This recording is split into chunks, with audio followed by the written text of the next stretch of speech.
بسم الله الرحمن الرحیم.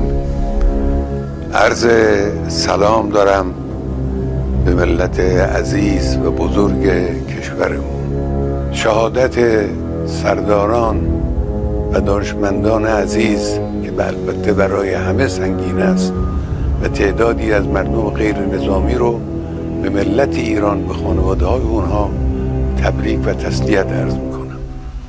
امیدواریم انشاءالله خدای متعال درجات اونها رو عالی کنه و ارواح طیبشون رو مشمول لطف ویژه خودش قرار بده. و اما مطلبی که مایل بودم با ملت عزیزمون در میان بذارم اینه که رژیم صهیونیستی اشتباه بزرگی کرد، خطای بزرگی کرد، غلطی کرد و عواقب او رو بیچاره خواهد کرد به توفیق الهی. ملت ایران از خون شهدای گرانقدر نخواهد گذشت، از تجاوز با آسمان کشورش صرف نظر نخواهد کرد. نیروهای مسلح ما آماده هستند و مسئولین کشور و همه آحاد مردم پشت سر نیروهای مسلح. Sahabat, beberapa hari sebelum serangan Israel ke Iran, Amerika Serikat menarik staf non-esensial dari kedutaannya di Baghdad dan memberi izin keluarga diplomat keluar dari Bahrain dan Kuwait. Ini dikarenakan ketegangan terkait negosiasi nuklir Amerika Serikat dengan Iran. Tepat pukul 3 dini hari Jumat 13 Juni 2025, Israel resmi melancarkan serangan operasi militer besar yang dinamakan dengan Rising Lion. Sekitar 200 pesawat tempur F-35, F-16, F-15 menyerang 100 target di Iran dengan 330 amunisi. Gelombang pertama Israel menyerang fasilitas nuklir Natanz, Tehran, Janon. Kemudian pabrik rudal. Sirine dan ledakan menghujani langit di Iran. Kemudian ledakan keras terus terdengar di Teheran. Target utamanya adalah rumah jenderal, para ilmuwan nuklir, dan markas pasukan elit Iran. Bahkan kebakaran terjadi di berbagai gedung di Iran. Beberapa tokoh kunci Iran dilaporkan tewas, sahabat. Hossein Salami, pemimpin atau pimpinan terbesar Garda Revolusi Iran. Ismail Haniyeh, Komandan Pasukan Quds. Muhammad Bagheri, Kepala Staf Angkatan Bersenjata Iran. Gholam Ali Roshid, Wakil Kepala Staf. Bahkan ilmuwan nuklir Faridon Abbasi dan Muhammad Mehdi Tehrasi juga ikut tewas. Israel menggunakan rudal khusus penembus bunker untuk menghancurkan gudang rudal bawah tanah Iran. Tetapi bagaimana Israel bisa tahu semua lokasi tersebut? Jawabannya adalah Mossad, sahabatku. Menurut laporan, Mossad telah lama menyusup dan bahkan telah membangun pangkalan drone rahasia di dalam Iran selama bertahun-tahun. Drone ini dikirim melalui operasi rahasia untuk menyerang target strategis.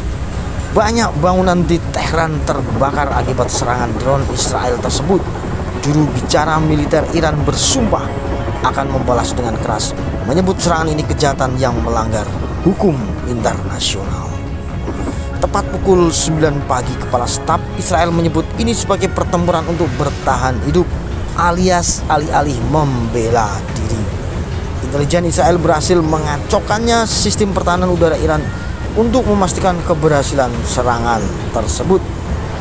Iran membatalkan putaran ke-6 negosiasi nuklir dengan Amerika Serikat yang dijadwalkan pada 15 Juni 2025.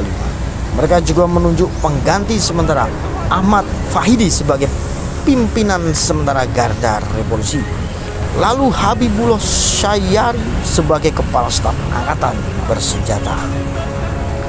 Flight radar menunjukkan bahwa pesawat penumpang terbang menghindari wilayah Israel dan Iran. Sahabatku, korban sipil tentunya banyak sekali. Tim pertahanan sipil Iran dikerahkan ke reruntuhan. Iran melaporkan 5 warga sipil tewas, bahkan 100 lebih luka-luka termasuk perempuan dan anak-anak akibat dari serangan di wilayah sipil Teheran. Tetapi yang lebih hebatnya, tidak ada kebocoran nuklir. TV pemerintah Iran menyatakan bahwa tidak ada radiasi nuklir akibat serangan ke fasilitas di Natanz, Provinsi Isfahan. Dampak global adalah harga minyak melonjak. Menurut keterangan sementara, Brent naik 8,2% atau sekitar 75 US dollar per barel. Kemudian minyak Amerika Serikat naik 8,5% atau sekitar 73,8 dolar per barelnya. Para analisa berkomentar, serangan ini memicu peningkatan risiko besar di pasar. Bahkan dampaknya meluas hingga ke mata uang cryptocurrency, termasuk Bitcoin dan altcoin yang lainnya. Amerika Serikat mengatakan, kami tidak terlibat. Amerika menyangkal keterlibatan militer, namun tetap meningkatkan kewaspadaan untuk melindungi pasukan dan aset mereka di Timur Tengah. Bahkan Trump kemarin memperingatkan risiko konflik besar dan mendorong evakuasi warga Amerika Serikat dari Timur Tengah. Perancis, Inggris, PBB, Arab Saudi, dan Jepang meminta semua pihak menahan diri untuk menghindari eskalasi konflik, yang artinya jangan sampai pecah perang dunia ketiga akibat kebrutalan dan kebodohan Israel sendiri. Sahabat, tentunya Iran tidak tinggal diam.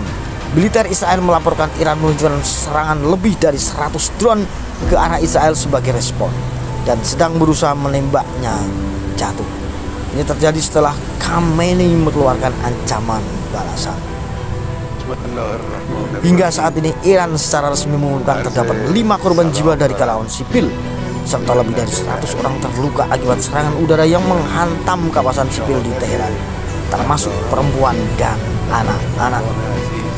Kemudian beredar video juga, sahabatku, menunjukkan agen Mossad di Iran melepaskan drone-drone kecil dari kendaraan yang menarikan sistem pertahanan udara di Iran. Ini jadi bukti bahwa Iran sudah didisupi sejak lama, seperti Ukraina lawan Rusia kemarin. Serangan ini sepertinya bentuk lampu hijau Amerika Serikat ke Israel sambil menekan Iran agar menerima syarat negosiasi nuklir. Target yang diserang juga tampaknya sudah dipantau dengan sangat baik oleh Israel. Ini membuktikan betapa lemahnya intelijen Iran. Dan perlu dicatat bahwa Iran telah disusupi dalam waktu lama, bertahun-tahun. Terbaru info dari Iran resmi menanggapi tawaran Israel. Lebih dari 150 misil telah ditembakkan oleh Iran ke Israel. Peringatan perang dunia ketiga, waspada. Dari laporan Ironclad, China, Rusia, Pakistan, dan Arab Saudi mengumumkan dukungan penuh mereka kepada Iran. Kemudian kita harus sadar bahwasanya Israel mampu menemukan lokasi para pemimpin Garda Revolusi Iran, posisi perwira tinggi dan ilmuwan nuklir, lalu mereka dihancurkan dalam semalam. Tapi kenapa tidak mampu menemukan lokasi tawanan mereka di Gaza, sebuah wilayah kecil yang diblokir? Media Iran mempublikasikan sebuah video yang menunjukkan pilot Israel melompat dari pesawat tempur yang ditembak jatuh oleh pertahanan udara Iran. Kapal selam Iran sudah mulai menunjukkan rudal ke arah Israel. Israel sudah mulai menyala dan mulai hancur di Tel Aviv. Rudal mulai berjatuhan. Rudal meledak di Ros Pina di utara Palestina yang terjajah. 3 gedung di Tel Aviv mengalami kerusakan akibat serangan rudal Iran. Terus menyala, blem. Bahkan kedutaan besar Republik Indonesia dan Cina memperingatkan kepada warganya yang berada di Iran maupun warga Cina yang berada di Israel agar berhati-hati dan waspada. Tentunya Kementerian Luar Negeri Republik Indonesia juga segera akan mengevakuasi para warga negara Republik Indonesia yang berada di Iran. Bagaimana sahabatku menurut kalian semua? Apakah serangan Israel terhadap Iran akan memicu dampak perang dunia ketiga?